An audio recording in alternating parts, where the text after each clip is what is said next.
This is clear. You've got inside regulators picking the winners and losers based on who rushes to hire a law firm. And that system has got to change.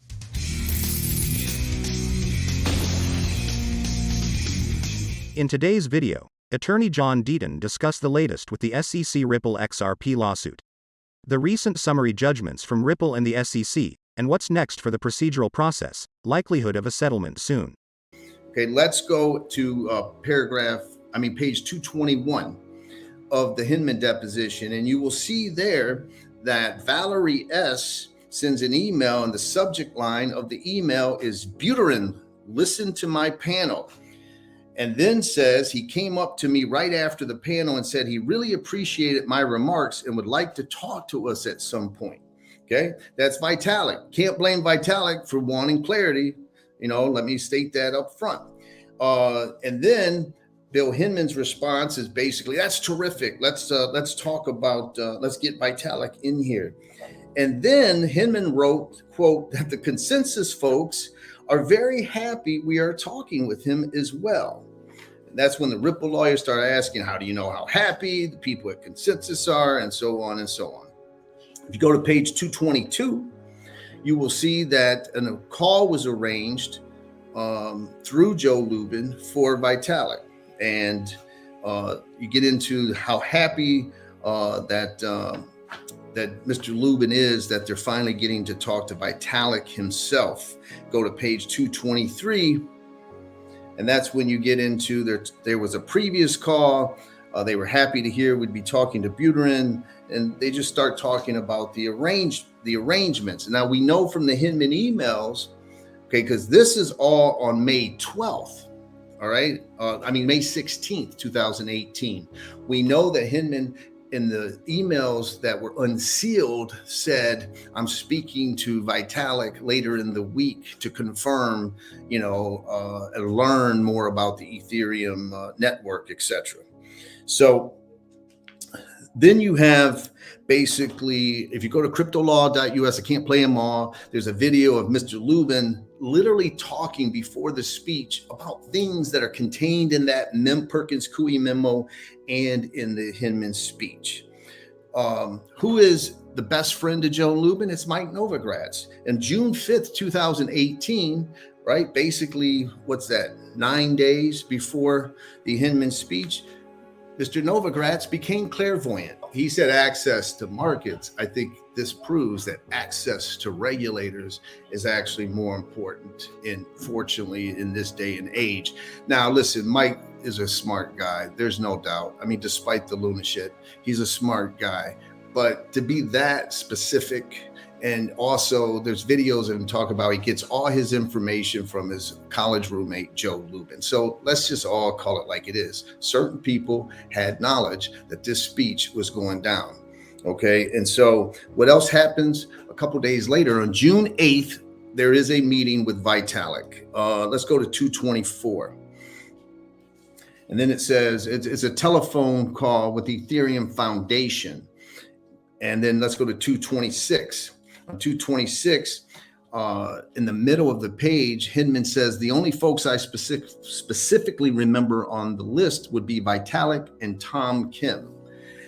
Now, who's Tom Kim? Isn't this interesting? As it turns out, if you go to page 227, we find out, and that is that Mr. Kim basically used to be special counsel for the Division of Corporation and Finance. So that's who's working with the Ethereum Foundation. And interesting in this is that Mr. Hinman sent 7 questions that he wanted answered, or areas of topic that he needed addressed. And Mr. Kim, who's special counsel, who used to be the guy who advised a guy like Bill Hinman at the SEC, made it clear that they would only answer those questions. I found that very interesting. When you're seeking regulatory clarity, you're like, listen, we'll answer your questions, but only these, because we're not prepared. We haven't vetted all the other answers. And so, it's some insight into what goes on there. Now, the same day as that meeting, Joe Lubin does a video, it's on the Crypto Law site, where he says that he predicts the SEC is going to start coming after projects. He's going to start scaring projects out there. 1 week later, it's June 14th, 2018. We get the speech, and Mr. Lubin appears on stage right after Bill Hinman, and ETH wasn't the only topic. Okay, I misspoke. That was June 26, 2018. But if you go to cryptolaw.us's site, you'll see the day of June 14th Hinman's speech. Right after Hinman gives his speech, Joe Lubin gets on stage, and the moderator, Joe Lubin, says, "Did he mention XRP, by the way? Did he mention XRP?" And the moderator says, "No, XRP wasn't mentioned, only Bitcoin and ETH." And Mr. Lubin goes, "That's very interesting, isn't it?" Always seemed to have XRP on his brain, as you saw from his comment being massively overvalued. I have to note that the next day, Mr. Garlinghouse for Ripple was asked the same question about ETH and basically said he thought ETH was undervalued. He took the high road. Now, take that for what it's worth. Now, did you pick up on that? Why isn't Ripple? If ETH is sufficiently decentralized, then why isn't Ripple? We don't have to get into which one's more decentralized or how many nodes or this or that. The point being is those were people in the room with Hinman who disagreed with Hinman, who was part of trying to get the agreement from Hinman, which always goes to, why did Hinman push this speech so much? Why did he go against the Office of General Counsel's recommendation to take it out? Why? I think we know the answer. All right. Now, what I said about Mr. Lubin getting regulatory clarity, and the whole point of this was the ETH is the only game in town. Those aren't my words, people. October 6, 2020, where Joe Lubin talks about another reason why really Ethereum is the only game in town. He's talking about a regulatory advantage. It's called regulatory capture, and it's when a group of small investors capture the regulator and they get beneficial, they get a free pass for what they want to do, and they get such a head start because no one wants to say, okay, we got a $10 million budget, we need to put 3.5 million for compliance and dealing with the SEC and hiring a whole bunch of lawyers to work through it. It's just not how it works. So Joe's saying, what happens? You go to the one that has clarity, the only game in town, so to speak. So he goes on to talk about how all other tokens are, quote, spectacularly disadvantaged compared to Ethereum. What else happens in October of 2020? One River comes out and makes a $1 billion bet on two tokens, the two that only got clarity, Bitcoin and Ethereum.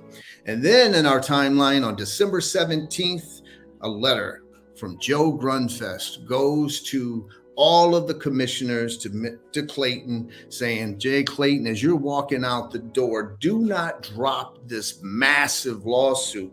Talks about how a massive exodus of everyone who pushed the lawsuit is leaving, and that raises obvious concerns.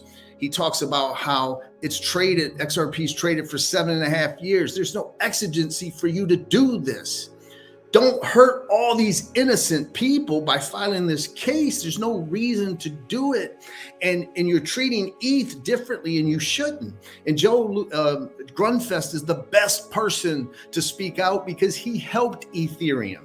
He talked with, guess who? Joe Grunfest. He acted as the liaison. He doesn't have a dog in the fight, people. And he's saying to them, don't do this.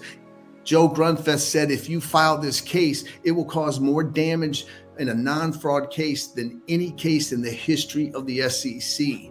And it happened.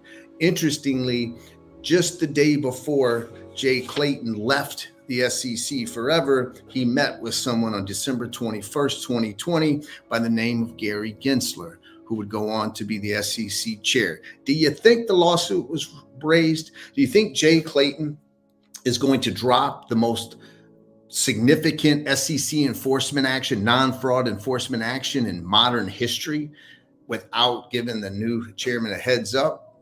Of course, they had to talk about it. And so do we have those notes? Of course not. Are they going to be protected? Of course they are. The next day, The lawsuit is dropped. Fox Business said it's 3-2. I don't know that. I'm just reporting what was reported. And so I want you to keep in mind as you listen to this timeline that the SEC has fought in power, oversight, lied, actually in court until they were called and sued. You have Sullivan and Conwell representing Consensus and Enterprise Ethereum Alliance. Clayton was there. Perkins Coie, a member of the Enterprise Ethereum Alliance. Simpson Thatcher, Hinman's firm, a member of the Enterprise Ethereum Alliance. Hinman is an ongoing profit sharing partner. I'm not going to do it today, but you've seen the emails. He was told, do not talk to your partners. If you do, you violate the criminal financial conflict laws of the United States, Bill. We've told you this already, Bill. We don't have to talk to you and meet you live and send any more emails, Bill, because it doesn't change. You're an ongoing profit sharing partner. Stop it. And he didn't stop it. We know that for a fact. And so Clayton voted remember that first hearing with Elizabeth Warren, where he said, I would be recused if I was to vote against an SEC enforcement action of one of my firm's clients? He didn't. He only voted for his law firm's clients to sue the number one competitor. And when Joe Lubin says XRP was never considered competition, why you talk about it so much, dude? Like every time you interviewed, you're bringing up XRP. We saw the videos, and I didn't show all of them. I just showed a couple of them. And so the last thing I'll end with, I want to end with page 135 of the deposition, where Bill Hinman is asked, you got to remember, people, this was 15 months before the Hinman emails were released. So the Ripple lawyers had asked all kinds of questions about that speech, and Hinman wasn't answering them because he was instructed not to, because of deliberative process privilege, attorney-client privilege. They didn't have the foresight to know that there would be 7 rulings about it, and that eventually we would get those emails. And those emails show something very different. Shows that he's meeting the deposition, he's meeting with Consensus, he's meeting with Vitalik, he's meeting with Joe Lubin. He said in the email that he was going to talk to Vitalik, to learn more information. And let's go put it up one more time, please, on page 135. He's asked, did you have communications with anyone other than the SEC staff about the substance of your remarks in the June 14th, 2018 speech before you gave it? No, not on the substance. What about the Perkins Coie memo, Bill? What about all those meetings, Bill? The 4 to 5 meetings that you admitted to, right? What about all those meetings? They had nothing to do with substance. Bullshit. You said that you had to confirm certain things. You asked questions. You had 7 questions that were given to the Ethereum Foundation. Those 5 meetings, all the Andreessen Horowitz meetings, the safe harbor provision, all of that. The final speech has terms in that memo, and you state under oath that you only spoke to SEC staff about the speech. Okay, that's not how we do business, or how we're supposed to do business. We're supposed to have free markets. This is clear. You've got inside regulators picking the winners and losers based on who rushes to hire a law firm. And that system has got to change.